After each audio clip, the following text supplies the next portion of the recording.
On September 10th, 2025, at approximately 12:23 p.m., Charlie Kirk was shot and killed while speaking to a large crowd on the campus of Utah Valley University in Orem, Utah. Police found the suspected murder weapon, a bolt-action .30-06 rifle, nearby. Over the next approximately 33 hours, police conducted a manhunt for the shooter until the evening of September 11th, 2025, when Tyler James Robinson surrendered to police at the Washington County Sheriff's Office. DNA consistent with Robinson was found on the rifle's trigger. After shooting Mr. Kirk, Robinson hid the gun, discarded the clothing he wore when he fired the rifle, and told his roommate to delete incriminating text messages and not talk to police. Children were present at the time of the shooting. The shooting. Turning Point USA, a nonprofit organization founded in 2012 by Charlie Kirk, organized a public outdoor event to be held at noon on September 10th, 2025 at UVU. The event was the first in a series of similar events to be held at college campuses nationwide. Mr. Kirk is a well-known conservative activist, famous for these type of events, where he discusses various political issues and debates with audience members. His events and comments have garnered a significant number of supporters and drawn the ire of many who disagree with his political views. The event at UVU was announced far in advance and garnered significant publicity and interest. Consequently, several hundred people attended. Mr. Kirk was interacting with a crowd before the event officially got underway. Then, at approximately noon, Mr. Kirk seated himself under a portable canopy behind a table and microphone. He began speaking to the crowd and fielding questions from attendees, a format Mr. Kirk commonly used at his events. Mr. Kirk allowed his questioners to approach a microphone positioned directly in front of him. Mr. Kirk's team members were very close to him on his right and left, as well as some behind his canopy and others at various close locations near him. The large crowd surrounded Mr. Kirk on three sides. Temporary metal fencing separated attendees from Mr. Kirk by only a matter of feet.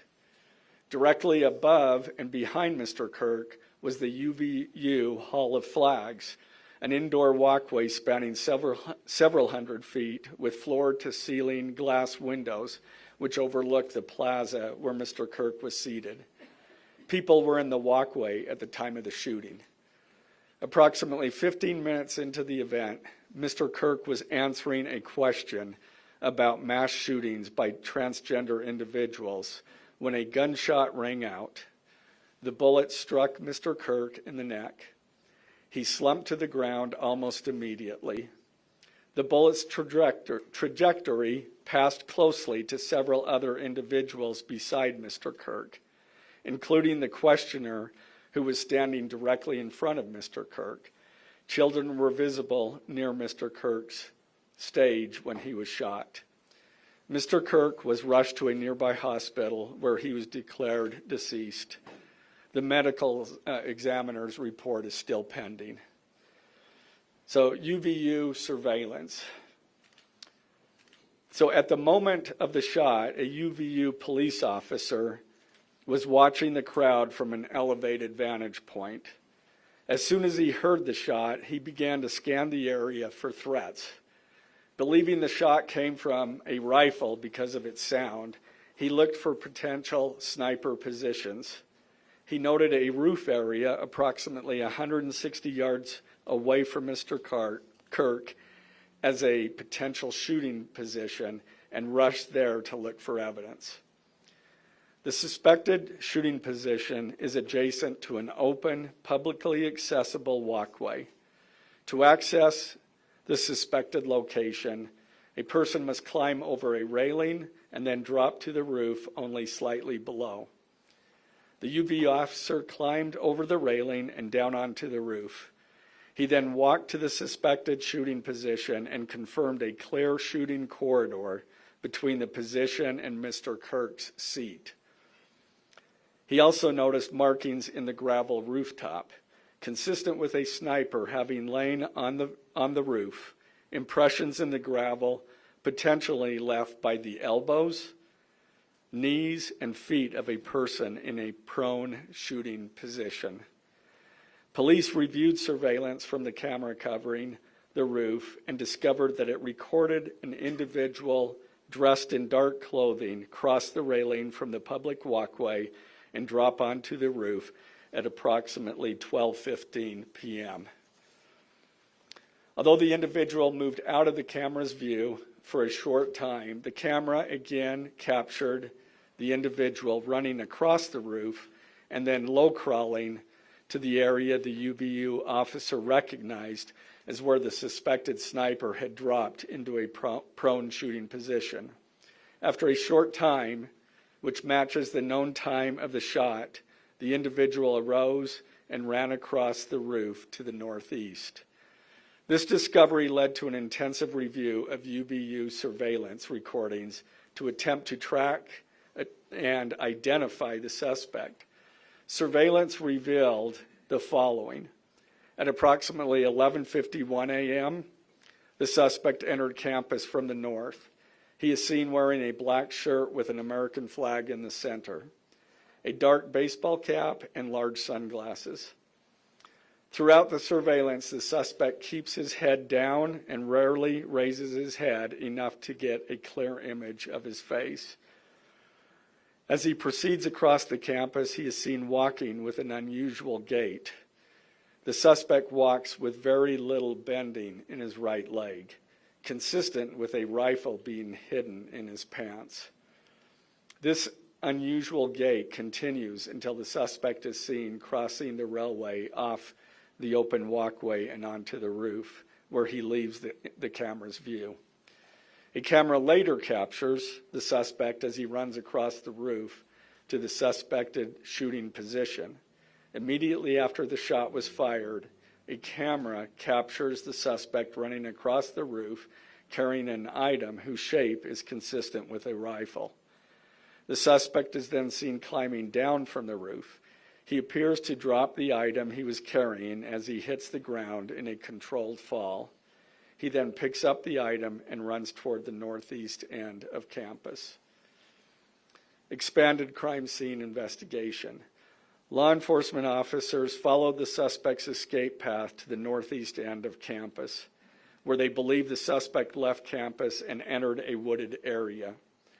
In that wooded area, investigators found a bolt-action rifle wrapped in a towel.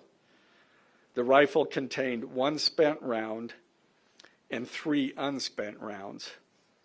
This is consistent with the facts officers observed at the time of and immediately after the shootings. No shell casings were found on the roof, suggesting a bolt action rather than an auto-loading weapon, and only a single round was fired. Each round in the rifle contained an etched inscription as follows. The fired cartridge was etched, "No Tice's bulge, OWO, what's this?" The second cartridge that was again not spent, the last 3 were not spent, were not fired.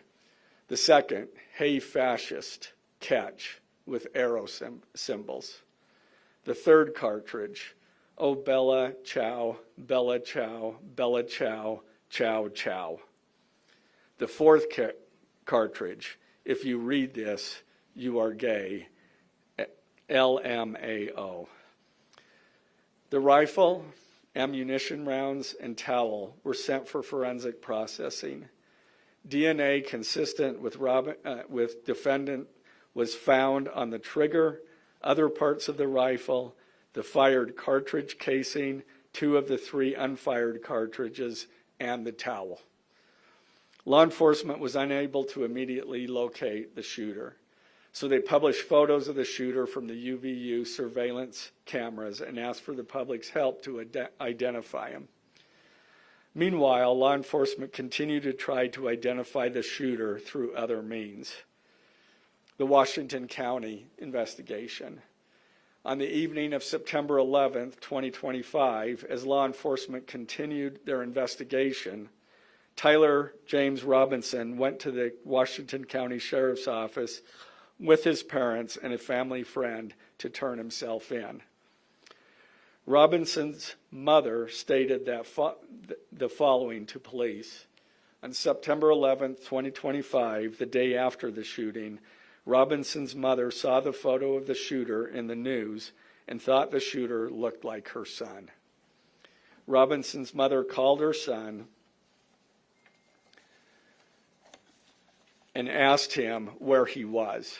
He said he was at home sick, and that he had also been at homesick on September 10th. Robinson's mother expressed concern to her husband that the suspect shooter looked like Robinson. Robinson's father agreed.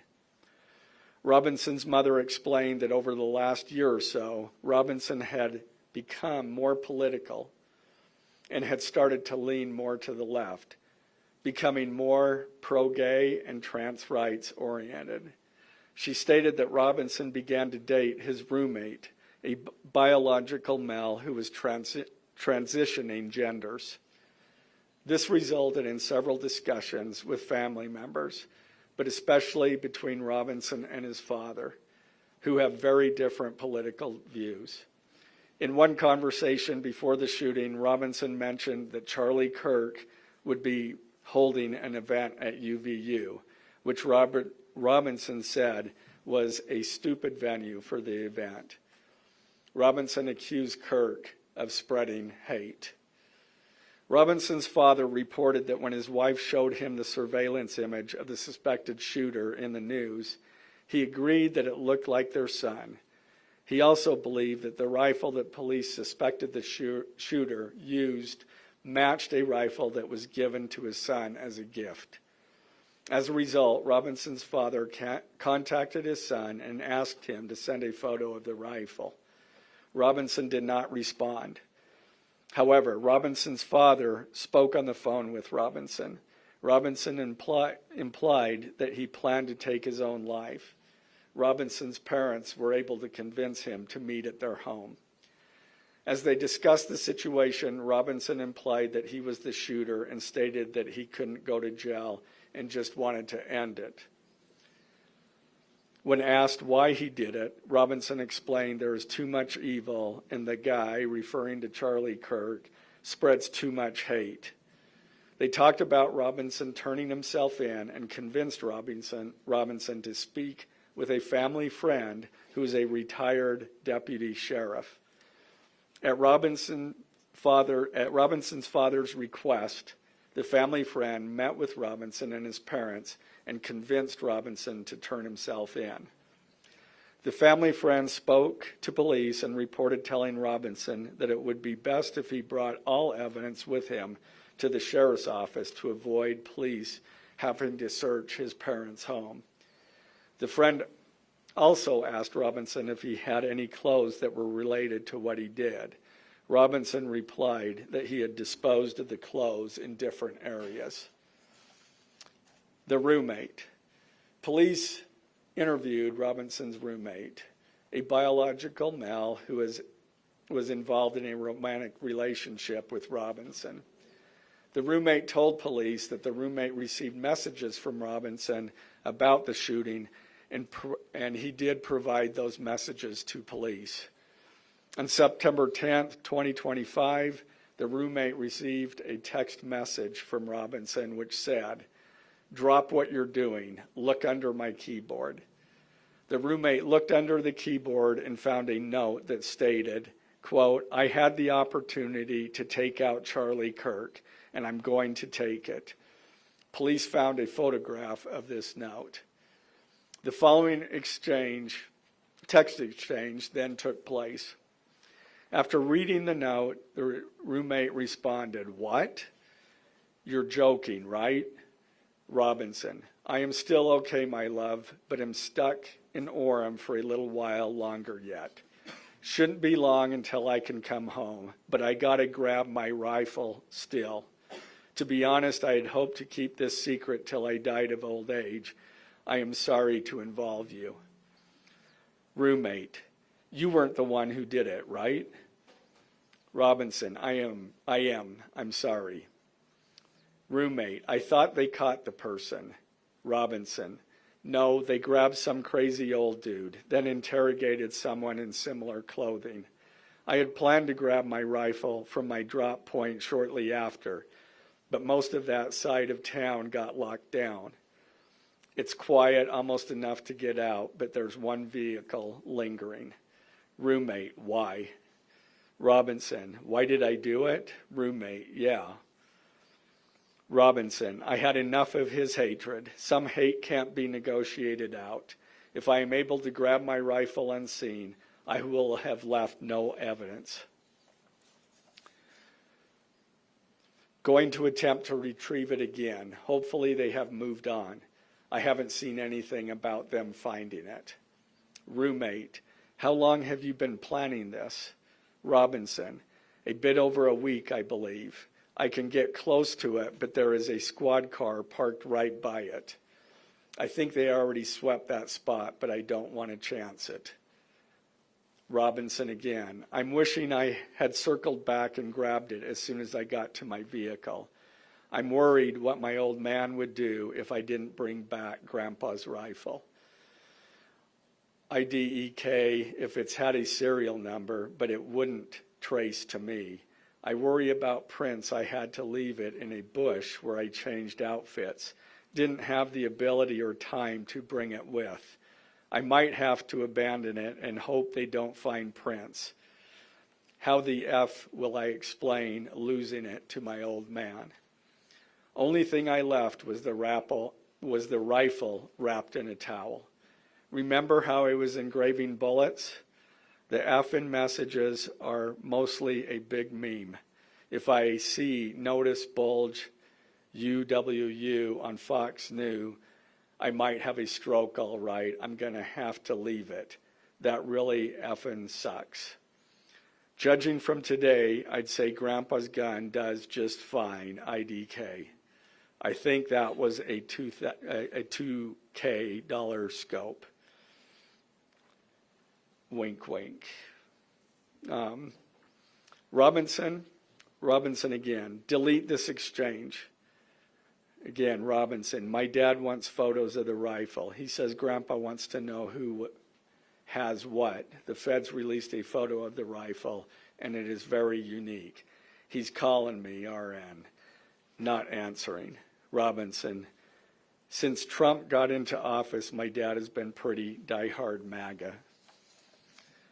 Robinson, I'm going to turn myself in willingly. One of my neighbors here is a deputy for the sheriff.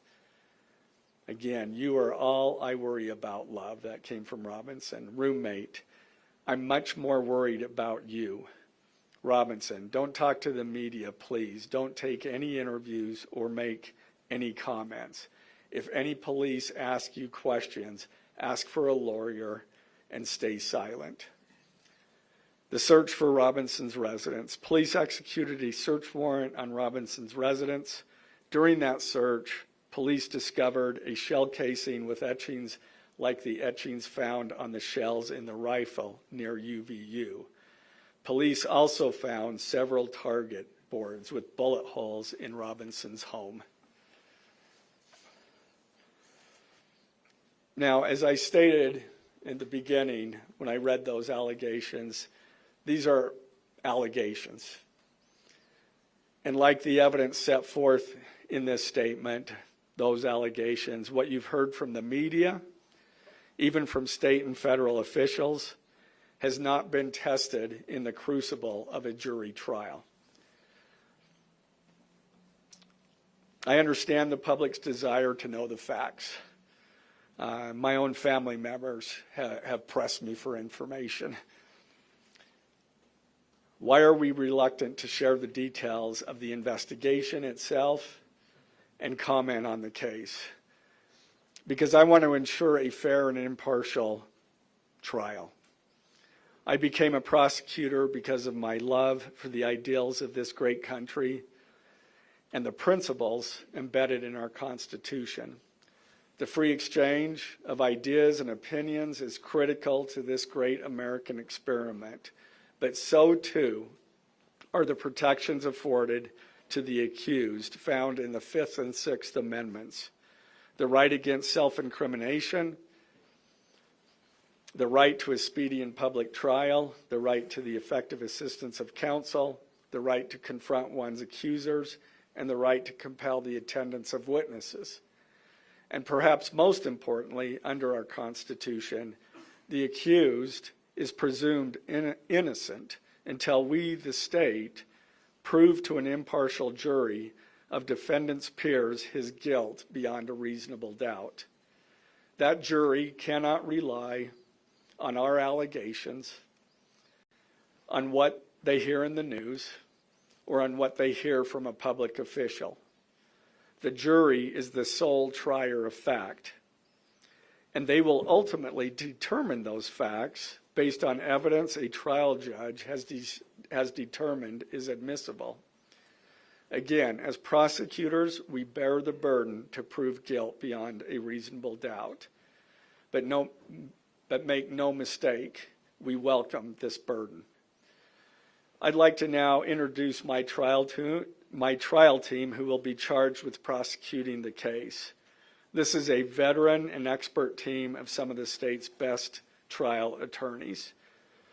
Chad Grunander, who is one of my two chief deputies, Ryan McBride and David Sturgill on the far right there.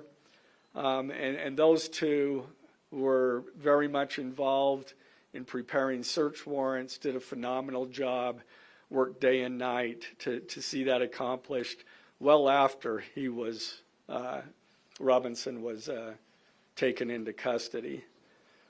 Also, Lauren Hunt, she is one of our special victims prosecutors, and Chris Ballard, my second chief deputy, who will be handling motions. I'm going to explain just the procedural steps. We're not a grand jury. We don't have a grand jury system like the federal courts do. It's a preliminary hearing system. So the arrest and filing of the criminal information are merely the first steps in the criminal justice process.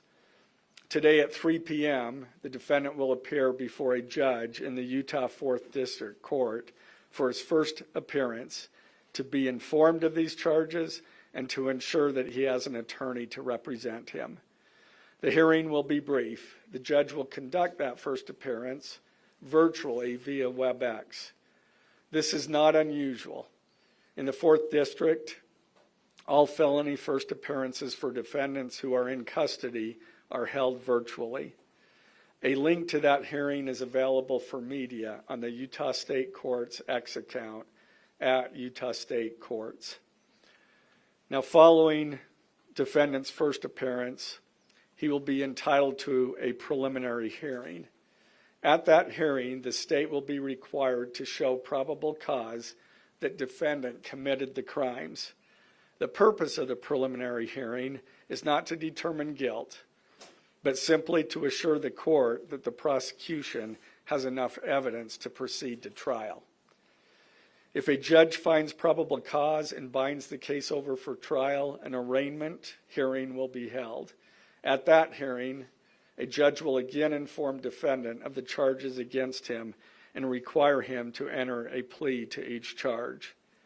The next step following the arraignment is an opportunity for the parties to file any relevant motions and then ultimately the trial itself. This case has generated a tremendous amount of interest across our nation and even the world. The public's desire for information is understandable, but it bears reiterating that this case will be tried in a court of law consistent with our Constitution, not the court of public opinion.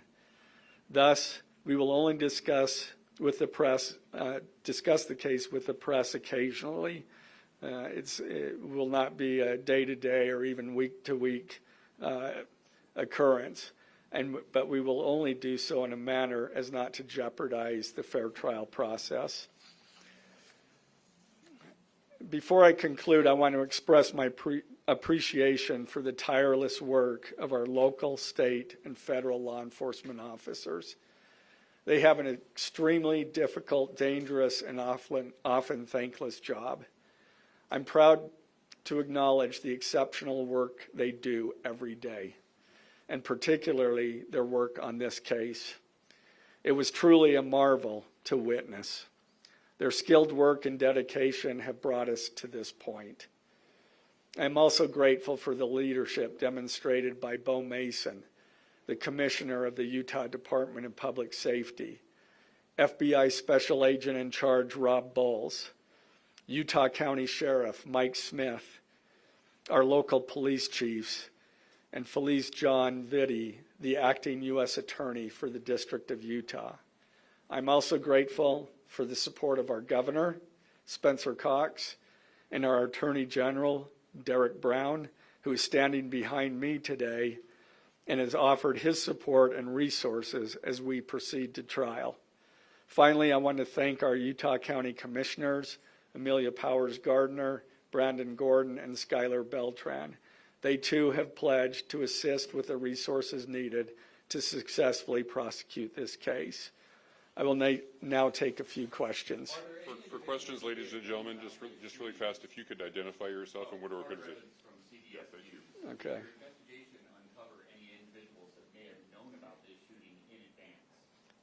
They are still looking into it. It's an undergoing investigation. So is that a possibility?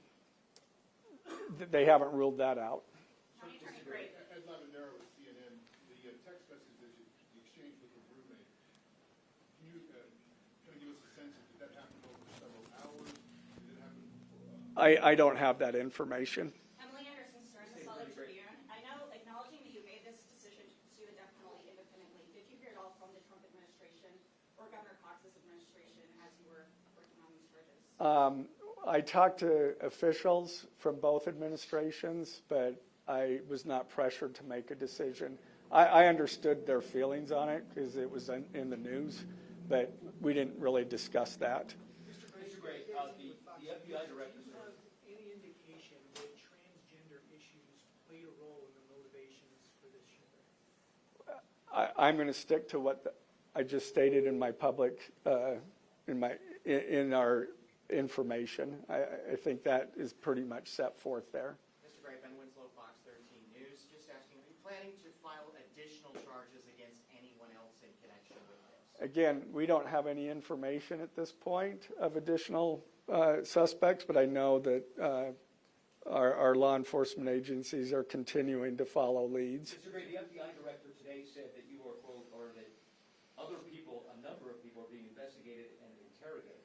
So it seems that there are people who might be up for possible charges. Yeah, I'm not. Do you think that the suspect was a lone wolf, or could this be part of a... I can't comment on that. I'm not aware of all their investigation. I just know that these agencies are continuing to investigate this case and follow all leads. Mr. Gray, Jim Spiewak with... Would like to know, how does this possibly interface with any federal charges? That's up to the feds. They have different charges, and they're reviewing the evidence. And after they review the evidence and the law, they could file charges, but I'm not privy to exactly what they're looking at. Dennis Hopeek with the BBC. You spoke a lot about text messages with the roommate. The governor previously said the roommate is cooperating, but could we see charges against the roommate? Again, I'm not prepared to answer that question. Mr. Gray, Reuters News, is it unusual to cite a political motivation as an aggravating circumstance? It's part of our code, and so we charge that. And Mr. Gray, Jim Spiewak with KUTV. For those that aren't of a legal mind, is this a confession, the text messages? Is that legally a confession? And is he cooperating since he's been taken into custody? Ultimately, a judge will determine that at trial. And cooperation, has he spoken at all? Has he been cooperating since he's turned himself Again, in? I'm not going to comment on that. Has he made any statements at all? Okay? What more can you tell us about the suspect's time online that some say radicalized him? I am not aware of that information. That's, again, still under investigation. And has he expressed any remorse so far about this attack? I am not going to comment on that. Is he continuing to not cooperate? I am not going to comment on that. Mr. Gray, the FBI director has been way out in front in terms of presenting evidence to the public. Your team has been very circumspect, very measured in what they've let out. Has that hampered your investigation and the build-up to this?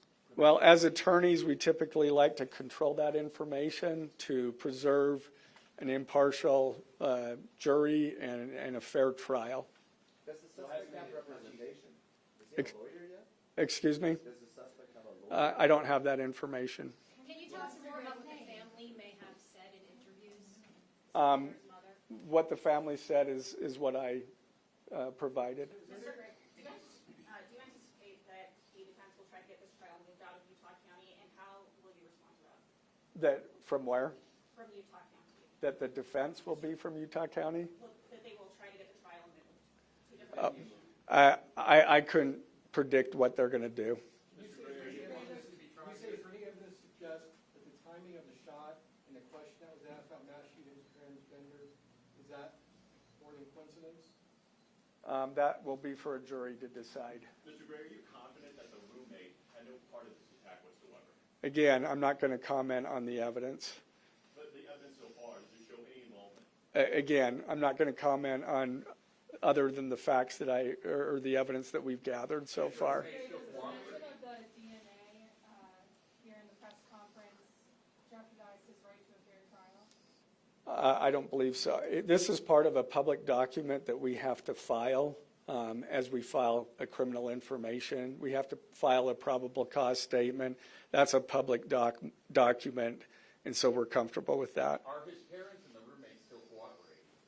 I'm not going to comment on that either. The FBI has said that this suspect had a hatred of Kirk. What else can you share about that? I can't share any more than what I've already said. Mr. I- Gray, Every precise shot, do you have any evidence that he went places to practice or have tracked his movements before the shooting that's given you insight into how he prepared? The evidence that I'm willing to share is what I just read in our statement. and it's in Mr. the- Gray, in did you the consult information. Erica We're gonna have Kirk to cut it about off seeking the there. death penalty? Okay. If he could just answer, did you consult Erica Kirk about seeking the death penalty? I'm not going to comment on that. Okay, thank you, ladies and gentlemen.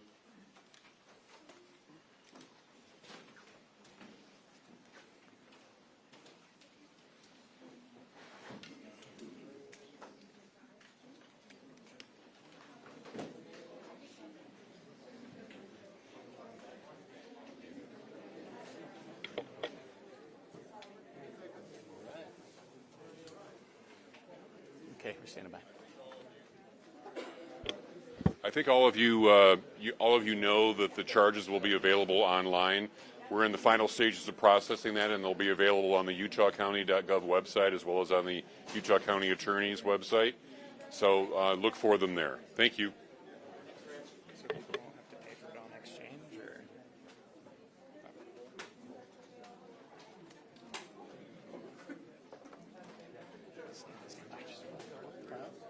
Just step over the line.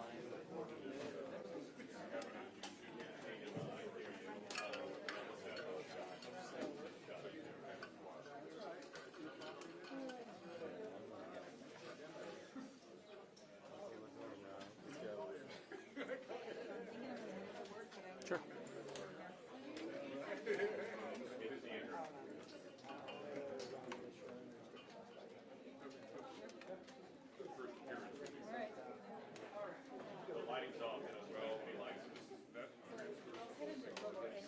One of my big takeaways from the charging documents that were just filed a few minutes ago is this text exchange that allegedly happened between the suspected shooter, Tyler Robinson,